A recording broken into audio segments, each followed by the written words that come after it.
கைலை என்பதும் மருணை என்பதும் ஒன்றுதானே மனமே. வெள்ளியங்கிரி நடனம் போலவே ஜோதி பாரு மனமே. சிவாய நமக ஓம் சிவாய நமக.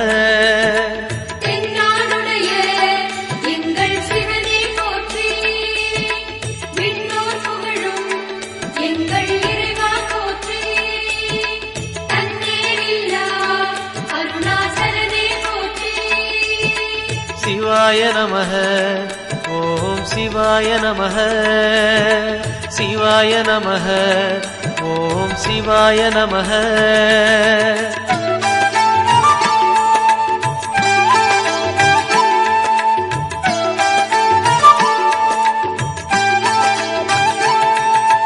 கொன்றை மாலையை சூடிய வேந்தன் யாரு சொல்லு மனமே.